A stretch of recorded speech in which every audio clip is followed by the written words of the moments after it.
राज्यात विधानसभा निवडणुकीचे वारे वाहू लागले आहेत. विधानसभा निवडणुकीच्या पार्श्वभूमीवर युती आणि आघाडीमध्ये जोरदार हालचाली सुरू झाल्या आहेत.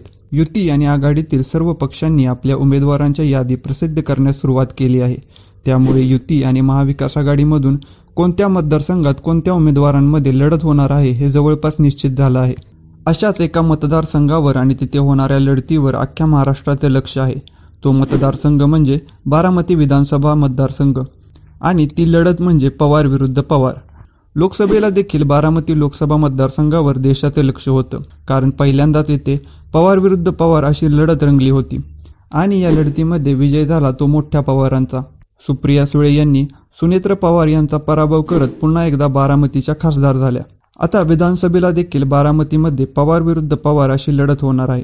महायुतीमध्ये ही जागा राष्ट्रवादी लढणार आहे व त्यांचे अधिकृत उमेदवार आहेत महाराष्ट्राचे उपमुख्यमंत्री आणि राष्ट्रवादीचे राष्ट्रीय अध्यक्ष अजित पवार. तर महाविकास आघाडीमधून ही जागा राष्ट्रवादी शरदचंद्र पवार पक्ष लढणार आहे व त्यांचे उमेदवार आहेत युगेंद्र पवार.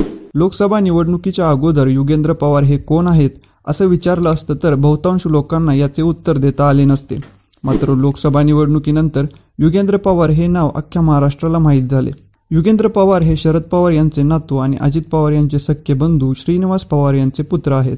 युगेंद्र पवार हे शरयू ग्रुपचे संचालक, फलटणच्या कापसी साखर कारखान्याचे एमडी, बारामती कुस्तीगीर संघटनेचे अध्यक्ष आणि विद्या प्रतिष्ठान शैक्षणिक संस्थेचे खजिनदार आहेत.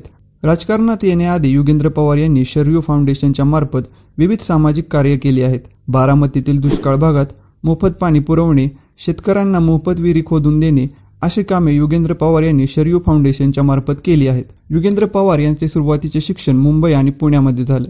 त्यानंतर त्यांनी बोस्टन येथील नॉर्थन ईस्टर्न विद्यापीठातून इन्शुरन्स आणि फायनान्स या विषयामध्ये पदवी घेतली आहे. परदेशातून परत आल्यानंतर युगेंद्र पवार यांनी शरयू फाउंडेशनमध्ये काम करण्यास सुरुवात केली. आता पाहूया युगेंद्र पवार यांची मतदारसंघात ताकद किती आहे. युगेंद्र पवार यांची मतदारसंघात ताकद तशी कमीच आहे, पण युगेंद्र पवार यांचे सर्वात मोठे बलस्थान आहे शरद पवार हे नाव. लोकसभा निवडणुकीवेळी त्यांनी गावोगावी वाड्या वस्तींवर जात सुप्रिया सुळे यांचा प्रचार केला होता.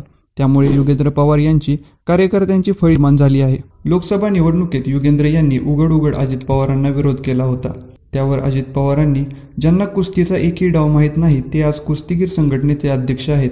लोकसभा निवडणुकीनंतर ते पुन्हा परत परदेशात जातील अशी टीका युगेंद्र पवार यांच्यावर केली होती. युगेंद्र पवार यांनी काका आणि आजोबा या निवडीवेळी त्यांनी शरद पवारांना दिलेली साथ या सहानुभूतीचा देखील त्यांना फायदा होऊ शकतो. आता पाहूया या मतदारसंघात अजित पवारांची ताकद किती आहे. अजित पवार यांनी बारामती लोकसभा मतदारसंघात स्वतःची अशी ताकद निर्माण केली आहे.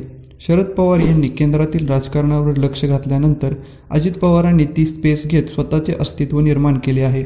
1999 पासून 2019 पर्यंत म्हणजेच तब्बल 6 टर्म अजितदादांनी या मतदारसंघाचे प्रतिनिधित्व केलं आहे.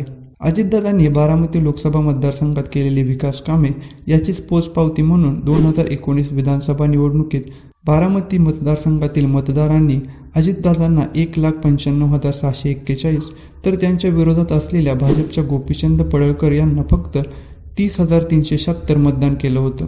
काही वृत्तवाहिन्यांनी केलेल्या सर्व्हेमध्ये लोकसभेला ताई आणि विधानसभेला दादा अशी प्रतिक्रिया मतदारांनी दिली होती. मंडळी, तुम्हाला काय वाटतं? ह्या निवडणुकीत पुतण्या काकांना भारी पडेल का?